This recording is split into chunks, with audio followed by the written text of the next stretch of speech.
All right, I got to make one for you dudes that are getting disrespected by your girls and your women here, right? And Charlie says, hello.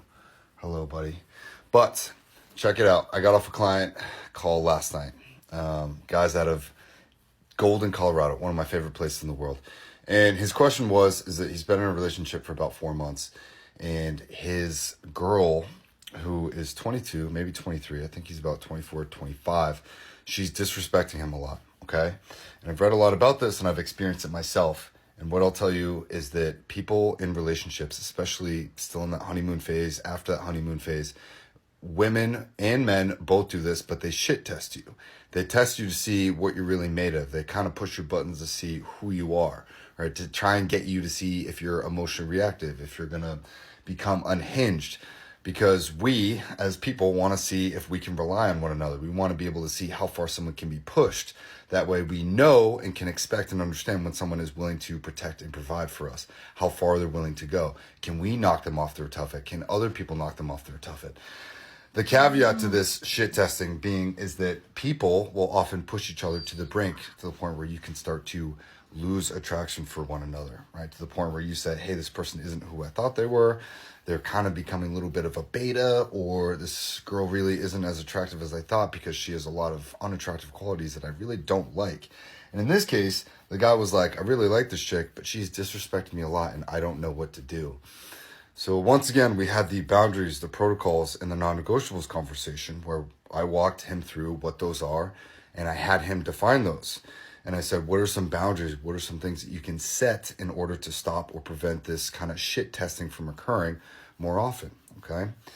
So we came up with a few good strategies, but we also talked about the availability aspect of relationships. If you're always available to someone in a relationship, i.e. meaning that you're texting them all day, every single day, hey, that's cool, that's nice. I don't think people should play games or be manipulative. But if you're always available to someone, your supply and demand means that you're flooding the market with your availability. And if you flood the market with something, what happens? The demand for it goes down. Okay. So now we're getting into a little bit more of the dark manipulation aspects of relationships, but like you can't always be available. You have to have other priorities that aren't someone else all the time. Okay. So in this case, guys, super successful entrepreneur, I said, hey man, you have your working hours 6 days a week, 7 days a week, 5 days a week, whatever it is. You need to tell her, hey, between these hours, I'm working. And then you need to stop texting so much. If you're in a relationship and you've been in a relationship for a couple months or brand new, stop texting all the time. Texting is for setting up the next time that you are going to talk to someone. It is so much easier. And listen to this, young people. It is so much easier to talk to someone if you just FaceTime them or you hear their voice. You can hear the connotations of what somebody needs. With text, it becomes a lot harder. And now you have these long, drawn out conversations that take multiple days because people get pissed because they don't really know how you're saying or what you're feeling because you're not even spelling things right. And you have goddamn autocorrect. Like, what?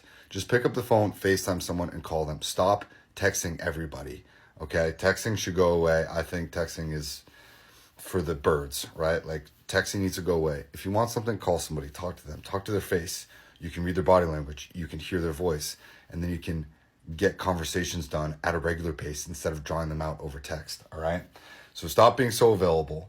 Understand that you need to set boundaries, protocols, and non-negotiables, okay? And just do what you need to do. Be a good person. Don't have to play games, but you do have to set good boundaries, all right? See you guys in the next one. Charlie says, good night.